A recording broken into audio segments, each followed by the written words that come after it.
আন্তর্জাতিক মাদক পাচার চক্রের মূল পান্ডাকে ভিন রাজ্যে অভিযান চালিয়ে গ্রেপ্তার করল রাজ্য পুলিশের স্পেশাল টাস্ক ফোর্স এসটিএফ। ধৃতের আসল নাম এন্ড্রিউ লিউ ওবি ওরফে গোট লাক চিমেনজি মুয়াক্কামা। সে আবার জিয়াদ আব্বাস নামেও পরিচিত। সে নাইজেরিয়ার বাসিন্দা হলেও 2012 সাল থেকে ভারতের হরিয়ানার গুরুগ্রামের সান সিটি এভিনিউয়ের এক ফ্ল্যাটে গা ঢাকা দিয়েছিল। ধৃতের কাছ থেকে 2টি মোবাইল ও 3টি পাসপোর্ট উদ্ধার হয়।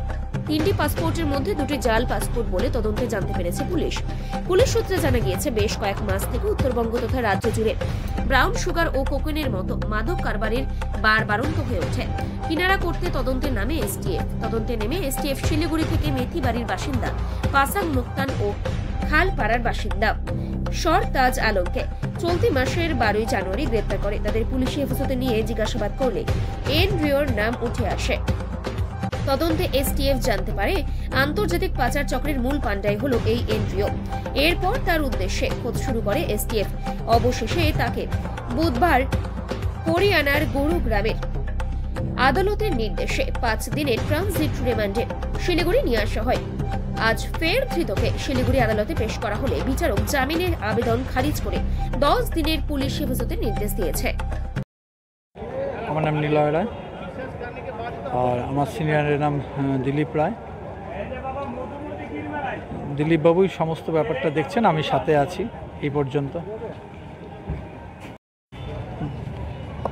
NDPS case number 10/2025। হ্যাঁ, এই কেস কানেকশনে এটা শিলিগুড়ি পিএস কেস নাম্বার ছিল 3025। মোহাম্মদ সরতাজ আলম তাকে হচ্ছে এই কেস কানেকশনে 93.60 গ্রাম কোকেন সহ ধরা পড়ে। পরবর্তীতে তাকে রিমান্ড নেওয়া হয়, 5 দিনের রিমান্ড নেওয়া হয় এবং এসটিএফ রিমান্ড নেয় এবং রিমান্ড নেওয়ার পর অন্যান্য নাম আসে। তার মধ্যে পাসাং মুক্তান বলে একজনের নাম আসে। তাকে আবার রিমান্ড নেওয়া হয় এসিজিএম কোর্টে, 9 দিনের রিমান্ড গ্র্যান্ট করা হয় এবং সাথে 3টা ডায়েরি এবং মোবাইল ফোন এগুলো সিজ করা হয়। পরবর্তীতে এই পাসাং মুক্তানকে রিমান্ড নেওয়ার পরে আরেকটা নাম আসে অ্যান্ড্রিউ লিউ ওবি জিকো অ্যালাইস গুড লাক।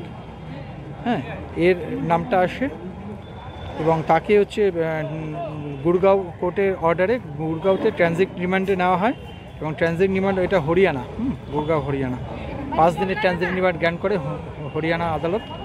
তারপরে পরবর্তীতে আজকে এখানে এনডিপিএস কোর্টে তাকে প্রোডাকশন করা হয় 5 দিন কমপ্লিট হওয়ার পরে এবং আয়ও প্রেজেন্স ছিল, এসটিএফের আয়ও ডোকবাবু প্রেজেন্স ছিল, সিডি নিয়ে সিডি আপডেট ছিল এবং কোর্টের সামনে বলা হয় নতুন যাকে ধরা প্রডিউস করা হলো তাকে 14 দিনের প্রেয়ার করা হয় পিসি রিমান্ডের, কারণ তার ইয়েতে আরও 6-7 দিনের নামও এসছে।